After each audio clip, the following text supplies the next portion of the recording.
வணக்கம் நேயர்களே, இன்னைக்கு உங்களை எல்லாரையும் சந்திக்கிறதுல பெரும் மகிழ்ச்சி அடைகிறேன். நம்ம இன்னைக்கு பார்க்கக்கூடிய சிறப்பு தலைப்பு பாத்தீங்கன்னா ராகு கேது பெயர்ச்சி.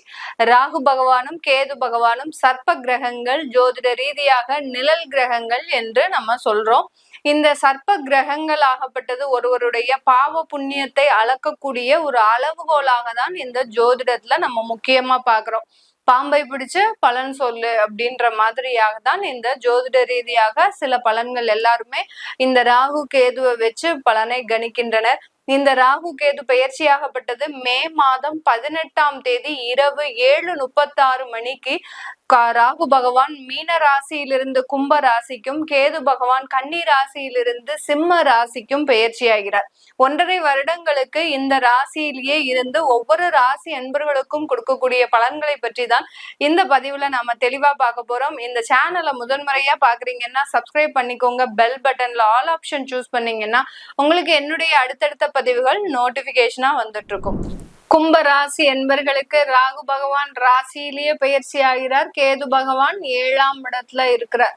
அதனால இந்த கும்ப ராசி என்பர்களுக்கு திருமண உறவுகள்ல பெரிய அளவுக்கு சண்டை சச்சரவுகள் வராது. உங்களுக்கு குழப்பங்கள் ஏற்படக்கூடிய ஒரு தருணமாக இருக்கும். 7.5 சனி இன்னும் முழுமையா விலகல. நிறைய கும்பராசி என்பர்கள் கால் பண்ணி கேக்குறாங்க, மேடம் எங்களுக்கு 7.5 சனி முடிஞ்சிருச்சு தானே, எங்களுக்கு 7.5 சனி முடிஞ்சிருச்சு தானே, இன்னமே சனி பகவான் எங்களை பக்கம் திரும்ப மாட்டார்ல அப்படின்ற மாதிரியான ஒரு கேள்விகள் இருந்துகிட்டே இருக்கு. 7.5 சனி இன்னும் 2.5 வருடங்கள் உங்களுக்கு கடைசி பாத சனியாக பெயர்ச்சியாகி இருக்கிறாரு. அதனால இந்த சனி பெயர்ச்சி இன்னும் உங்களுக்கு முழுவதுமா விடல. அதுக்கு முன்னாடி ராகு வேற இறங்கி இருக்கிறாரு. சர்ப்ப கிரகம்னு சொல்லக்கூடிய சர்ப்ப கிரகத்துல முதல் ஸ்தானத்தை பெறக்கூடியவர் அந்த ராகு பகவான் தான். எந்த அளவுக்கு நம்ம அதிகமான ஒரு ஆசைகளை வச்சிருக்கிறோமோ அந்த அளவுக்கு அந்த ராகு பகவான் நமக்கு பிரச்சனையும் கொடுப்பார். அந்த ஆசைகள் எல்லாம் ரொம்ப எளிமையா நிறைவேற்றுவார்.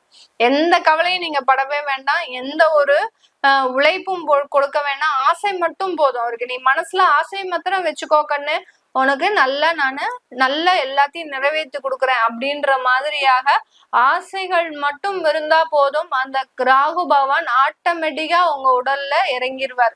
எப்படி நம்ம சந்திரமுகி படத்துல நம்ம தலைவர் சொல்வார் இல்லையா, ரஜினிகாந்த், கங்கா சந்திரமுகியா மாறி இருக்க தருணத்தை பார் அப்படின்னு சொல்லுவார் இல்லையா, அந்த மாதிரி தான் இப்ப கும்பராசி என்பர்கள் சந்திரமுகியாக மாறக்கூடிய ஒரு தருணம். உங்களை நீங்களே அறியாம கோவப்படுறது, உங்களை நீங்களே அறியாம தேவையில்லாம பேசுறது, அடுத்து பாத்தீங்கன்னா தீய சக்திகள் உங்களை நோக்கி வர்றது, தீயவர்கள் அதாவது 3வது நபரின் தலையீடு அதிகமாக இருக்கிறது. நீங்க என்ன சொன்னாலும் உங்க வீட்டுல இருக்கிறவங்க சொல் பேச்ச நீங்க கேட்கவே மாட்டீங்க. இது நாள் வரைக்கும் வீட்டுல இருக்கிறவங்க தான் எனக்கு வேத மந்திரமே அப்படின்னு சொல்லிட்டு இருந்த இந்த கும்பராசி என்பர்களுக்கு இப்ப பாத்தீங்கன்னா வீட்டுல இருக்கிறவங்க சொல்றது எதையுமே கேட்காம நீங்களே ஒரு டிசிஷன் எடுத்து அதுல போய் மாட்டிக்க கூடிய ஒரு தருணம். அதனாலதான் சொன்னேன், சந்திரமுகியாக மாறக்கூடிய ஒரு தருணம் தான் இந்த கும்பராசி என்பர்கள். எப்படி அந்த நாகம் பாத்தீங்கன்னா, சர்ப்பம் பாத்தீங்கன்னா உங்க உடல் முழுவதும் அப்படி சுத்தி உங்களை ஒரு தன்குள்ள ஒரு அடக்கி வச்சுட்டு ஆளக்கூடிய ஒரு தருணம்.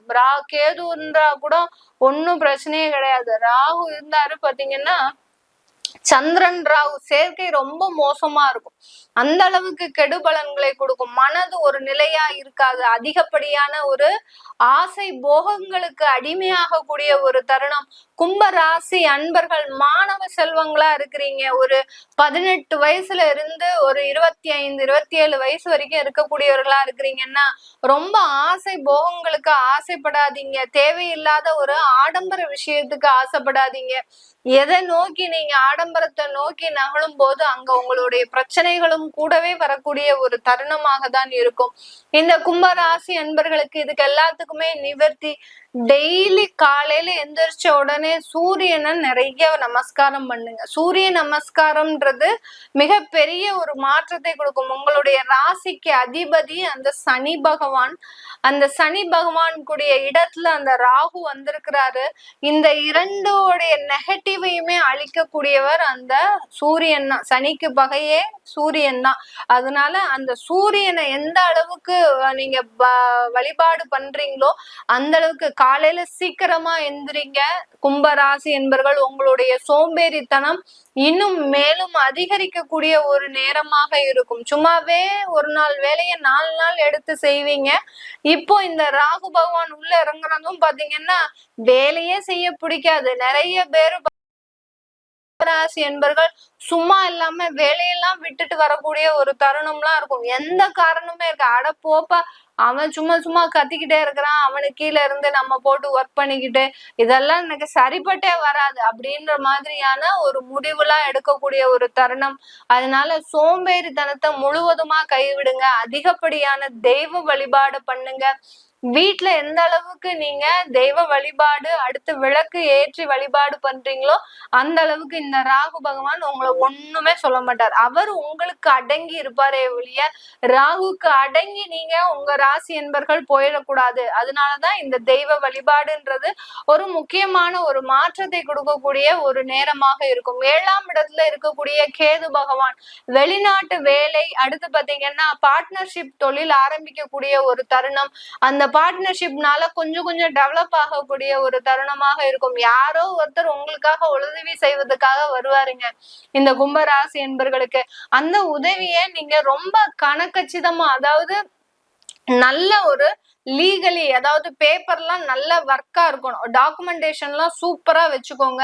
வச்சு நீங்க பார்ட்னர்ஷிப் தொழில் ஆரம்பிங்க. ஒரு நல்ல ஒரு ஏற்றத்தை அனுபவிக்கக்கூடிய ஒரு நேரமாக இருக்கும். குடும்ப உறவுகள்ல இருந்து, குடும்ப பொறுப்புகள்ல இருந்து நீங்க தப்பிக்கணும்னு நிறைய முயற்சி செய்வீங்க. ஏன்னா குடும்பத்துல இருக்கக்கூடிய பாரத்தை உங்களால சுமக்க முடிய மாட்டேங்குது. அப்படி சுமக்க முடியாமல் சில இடத்துல நீங்க இதுல இருந்து எஸ்கேப் ஆகி போயிடணும்னு நிறைய விஷயத்துல யோசிப்பீங்க. அப்படிலாம் பண்ணக்கூடாது. பண்ணுனீங்கன்னா போற இடத்துல மாட்டிப்பீங்க. தேவையில்லாத ஒரு உறவுகள் மூலமாக இந்த கும்பராசி என்பர்கள் அவமானப்படக்கூடிய ஒரு சூழ்நிலை வரலாம். அதனால அந்த உறவுகளை எவ்வளவுக்கு எவ்வளவு கலட்டி விடுறீங்களோ அந்த அளவுக்கு உங்களுடைய நேர்மையும் கண்ணியமும் கட்டுப்பாடும் பாதுகாக்கப்படும் இந்த ராகுன்ற ஒரு கிரகத்தினால. இதையெல்லாம் மீறி எல்லை மீறி போயிட்டீங்க அப்படின்னா உங்களை பிடிக்கிறதுக்கு, உங்களை காப்பாத்துறதுக்கு அந்த தெய்வமே வந்தாலும் உங்களை காப்பாற்ற முடியாது. அதனால ரொம்ப கேர்ஃபுல்லா இதுங்க கும்பராசி என்பர்கள்.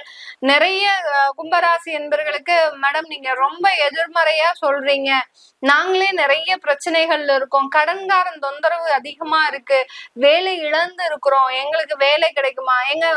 ஒன்னே ஒண்ணு புரிஞ்சுக்கோங்க கும்பராசி என்பர்கள், நான் சொல்லக்கூடிய விஷயங்கள் எதிர்மறையான விஷயங்கள் எல்லாமே யார் யாரெல்லாம் அதிகப்படியா ஆசைப்படுறீங்களோ, தேவையில்லாத ஒரு உறவுகளை வச்சிருக்கிறீங்களோ, தேவையில்லாத விஷயத்துல ஈடுபடுறீங்களோ அவங்களுக்கு மட்டும்தான் இந்த பிரச்சனையை கொடுக்கும். நீங்க நேர்மையா இருக்கிறீங்க, எளிமையா இருக்கிறீங்க, நான் வேணும்னே வேலையை விடல மேடம், எனக்கா வேலை போயிடுச்சு அப்படின்னு இருக்கிறவங்களுக்கு எல்லாம் எந்த பாதிப்புமே கொடுக்காது. உங்களுக்கு வேலை ஆட்டோமேட்டிக்கா போயிடுச்சுன்னா கண்டிப்பா வேலையை கொடுக்கக்கூடிய ஒரு தருணமாக தான் இருக்கும். அந்த வேலை வாய்ப்பை நீங்க வெளியூர்லயோ வெளி மாநிலத்திலயோ இல்ல வெளிநாட்டிலயோ வாங்கிக்கோங்க.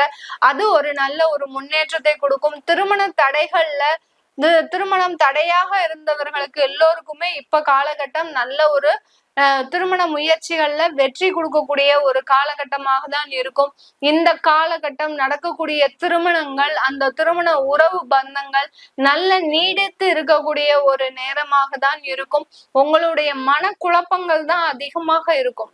கும்பராசி என்பர்களுக்கு உங்களுடைய மனநிலை தான் பாத்தீங்கன்னா, நம்ம ஏதாவது தப்பு செஞ்சுட்டோமோ, தேவையில்லாத கமிட்மெண்ட்ல வந்துட்டோமோ, வீடு கட்டணும்னு ஆரம்பிச்சு சில பேர் பாத்தீங்கன்னா அதை பாதியில விடுறதுக்கு உண்டான வாய்ப்புகள்லாம் இருக்கு. தொடர்ந்து தன்னம்பிக்கையோட சில வேலைகளை செய்யுங்க. கடன் பட்டாலும் பரவாயில்ல, சில வேலைகளை செய்யுங்க. கண்டிப்பா அதுல ஒரு நல்ல வளர்ச்சிகள் இருக்கிறதுக்கு உண்டான ஒரு நேரமாக தான் இந்த கும்பராசி என்பர்களுக்கு இருக்க போகுது. இதெல்லாமே நம்ம கோச்சார நிலவரப்படி பலன்களை சொல்லிட்டு வந்துட்டு இருக்கிறோம். உங்களுடைய சுய ஜாதக ஜனனகால தசாபுத்தி பலன்களை பார்க்கணும்னு நினைக்கிறவங்க, குழந்தைகளுக்கு ஜாதகம் எழுதணும்னு நினைக்கிறவங்க, பிறந்த கால குழந்தைகளுக்கு நியூமராலஜி படி பேர் வைக்கணும்னு நினைக்கிறவங்க, கீழே இருக்கிற நம்பருக்கு வாட்ஸ்அப்ல அப்பாயின்மெண்ட் வாங்கிக்கிட்டு நீங்க என்கிட்ட கன்சல்ட் பண்ணிக்கலாம். வெறும் video call, phone, online consultation மட்டும்தான் பண்றேன், டைரக்ட் அப்பாயின்மெண்ட்ஸ் கிடையாது. நிறைய பேர் ஃபோன் கால் பண்ணி நாங்க நேரடியா உங்களை மீட் பண்ணி பேசணும் அப்படின்னு நினைக்கிறாங்க. அந்த மாதிரியாக நினைக்கிறவங்க எல்லாம் வீடியோ கால் அப்பாயின்மெண்ட் வாங்கிக்கோங்க. உங்களுக்கு அதற்குண்டான ஒரு வசதிகள் எல்லாமே இருக்கு. அடுத்து பாத்தீங்கன்னா இந்த ஃபோன் கால், அதாவது டைரக்ட் அப்பாயின்மெண்ட் யாருக்குமே கிடையாது. அதனால வாட்ஸ்அப்ல நீங்க மெசேஜ் பண்ணி அப்பாயின்மெண்ட் ஃபிக்ஸ் பண்ணிக்கலாம். உங்களிடமிருந்து விடைபெறுவது உங்கள் ஆஸ்ட்ரோ பூர்ணா. நன்றி, வணக்கம்.